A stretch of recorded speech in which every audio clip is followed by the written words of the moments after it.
Di video kali ini saya akan menjawab 40 pertanyaan yang mungkin tidak dijawab di video-video sebelumnya.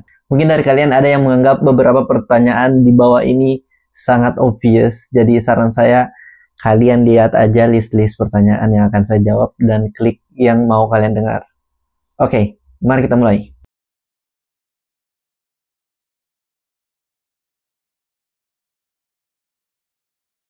Oke, jadi ijazah dan transkrip itu wajib dalam berbahasa Inggris. Jadi kalau kalian sudah ada transkrip atau ijazah dalam berbahasa Inggris, kalian tidak perlu translate lagi. Tapi kalau ijazah kalian dalam bahasa Indonesia, kalian wajib translate, dan itu wajib ditranslate ke atau oleh penerjemah tersumpah.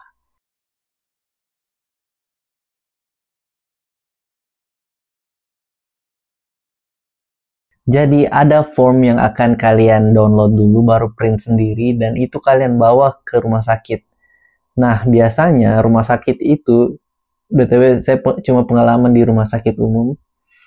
Jadi biasanya kalian akan bayar sesuai apa yang akan dites. Jadi di dalam form itu ada beberapa yang harus dites kayak mata, tinggi, ada juga ronsen dada dan lain sebagainya.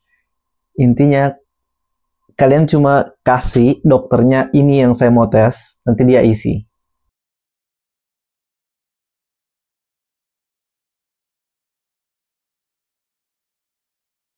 Ini yang banyak orang salah. SKCK itu tidak wajib di Mabes Polri.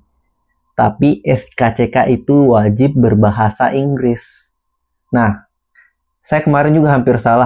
Saya hampir dari Makassar ke Jakarta cuma urus itu SKCK ke Mabes Polri, tapi tidak harus guys. Kalian bisa mengakali dengan pergi ke kantor polisi terdekat, ambil SKCK-nya, baru terjemahkan oleh penerjemah tersumpah, dan itu diterima.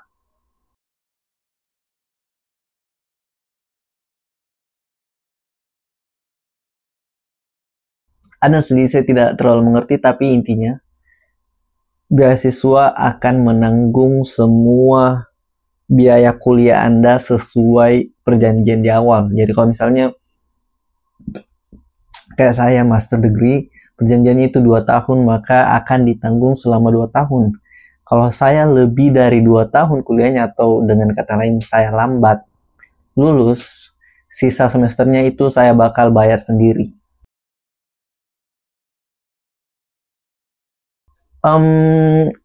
Kalau di universitasnya sendiri, di portal atau di websitenya, pasti dia akan jawab, ya wajib IBT, tidak bisa ITP. Tapi saya ini dari pengalaman sendiri, kemarin saya bilang ke adminnya kalau IELTS saya baru diteskan itu bulan 5, sedangkan deadline-nya itu bulan Februari. Bisa nggak saya apply TOEFL dulu, TOEFL ITP, karena saya sudah punya itu, untuk apply. Dan adminnya bilang iya. Sebelum bulan Mei itu saya sudah diterima, jadi saya tidak perlu melakukan tes lagi. Dan basically saya masuk cuma menggunakan TOEFL ITP. Surat rekomendasi itu tidak ada formatnya. Mungkin ada ya setiap universitas, tapi it's not the main point. The main point is kalian ada yang rekomendasikan, dan formatnya itu bebas. Saya kemarin pakai format saya sendiri. Nanti kalau ada yang mau bisa komen di bawah. Nanti saya kirimkan link rekomendasi, surat rekomendasi saya. Cara mendapatkannya itu sebenarnya yang paling mudah adalah dari dosen kalian di SMA, dosen kalian di kuliah, atau dosen pembimbing, atau sebenarnya juga tidak harus dosen. Misalnya kalau kalian sudah kerja, employer kalian juga bisa kasih surat rekomendasi. Intinya yang universitas atau beasiswa ini mau lihat, ini orang emang benar verified atau tidak, makanya dia butuh rekomendasi, dia butuh review tentang kalian. That's the point. Belum tentu. Kayaknya tergantung universitasnya lagi. Karena kalau di universitas saya ini, Southwestern University of Finance and Economics, kalau kalian ambil yang bahasa Mandarin, kalian tidak dapat kelas 1 tahun.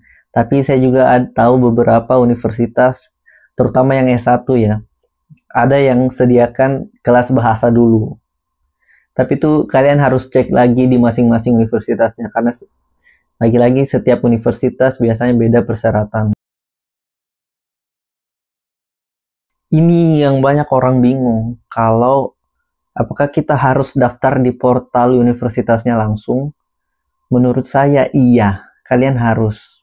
Walaupun ada juga orang yang bisa lolos tanpa harus mendaftar, tapi saya sarankan harus, karena itu biasanya ada di guide pendaftaran CSC Type B oleh universitinya. Walaupun itu berbayar, saran saya tetap kalian harus daftar, karena bisa jadi itu memperbesar chance kalian untuk masuk.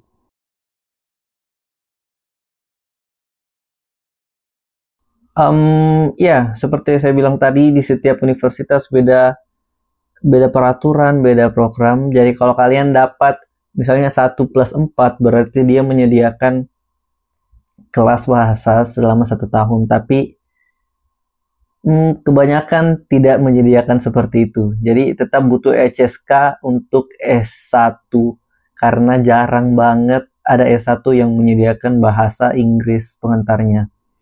Dan saran saya, kalau HSK 4 itu sangat tidak cukup kalau mau belajar di sini, karena bahasanya totally different dari yang di buku.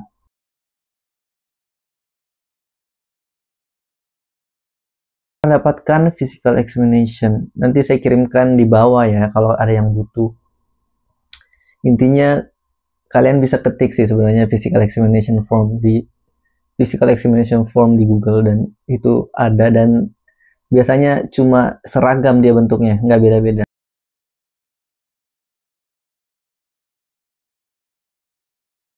Jawabannya iya, bisa. Hampir semua jurusan ada di Cina ini, dan kalau kalian misalnya bahasa, tetap bisa daftar ke finance, tidak ada masalah. Tapi itu kurangnya itu bisa jadi menurunkan chance kalian masuk.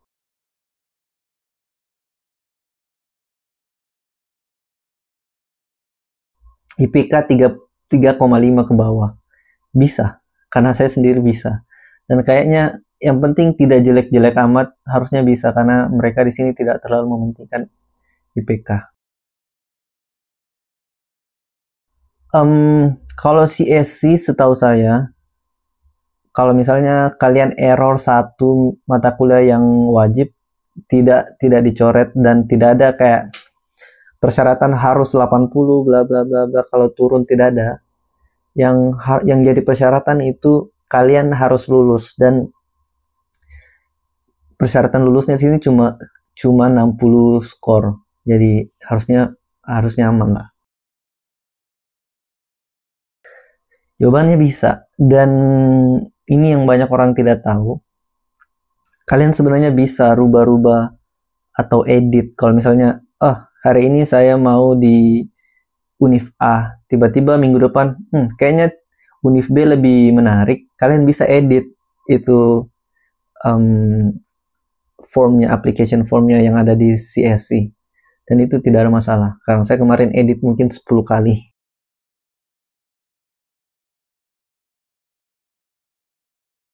Nah, kemarin saya apply di CSC-nya dulu, baru saya re-apply lagi untuk ke kampusnya. Jadi saya apply 2 kali, kampusnya dan CSC-nya. Menurut saya kesempatannya sangat-sangat besar. That's why I make this video. Karena menurut saya setiap universitas itu ada kuotanya masing-masing. Kesempatannya besar kalau kalian pilih universitas yang tidak terlalu terkenal. Tapi kalau untuk tipe B, kesempatannya itu sangat kecil, karena kayaknya kuotanya itu kurang dari 30 untuk Embassy Indonesia.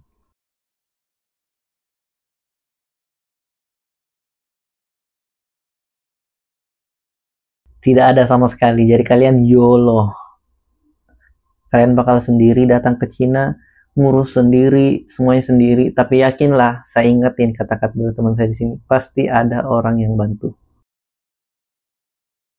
Tidak harus. Saya kemarin tidak ada pengalaman organisasi, tidak ada pengalaman riset, tidak ada pengalaman volunteering, tidak ada pengalaman sama sekali kecuali pengalaman bisnis saya. Jawabannya bisa saja, tapi menurut saya itu bakal mengurangi chance kalian masuk ke universitas tersebut karena kalian bakal dilihat, ini anak labil, menurut saya ya. Lagi-lagi kalian tidak harus bisa berbahasa Mandarin, terutama kalau Anda udah postgraduate. Tapi saya sangat sarankan untuk kalian punya basic Mandarin karena everyone cannot speak English here. You should speak Mandarin. Dan kalau kalian gap year itu tidak ada masalah sama sekali. Yang penting tidak gap year-nya 50 tahun ya guys.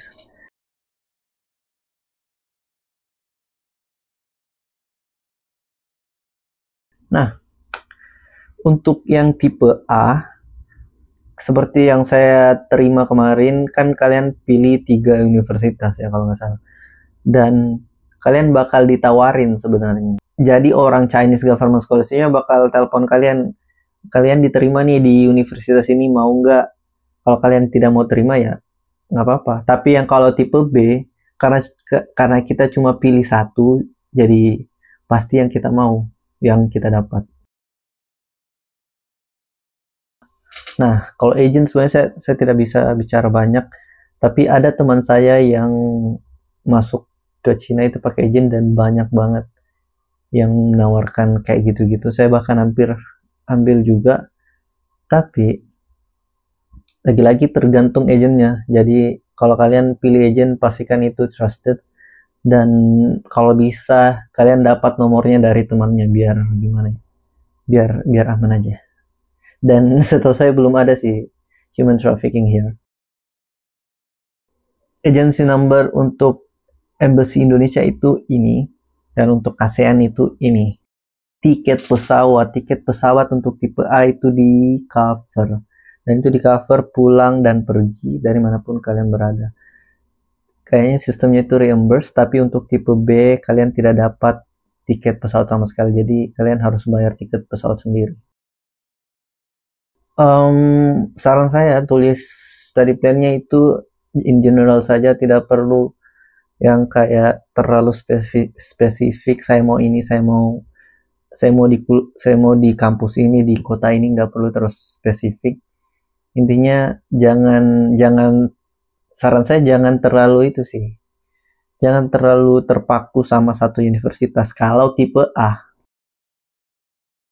Salah satu step yang paling penting itu interview, karena walaupun kalian sudah bilang IELTS gua 7 atau 8, tapi di interview dia bisa nilai yang betul-betul, atau misalnya kalian transkrip nilainya itu 4,0 cum laude sama cum laude, tapi kalian ditanya tidak bisa jawab sama sekali.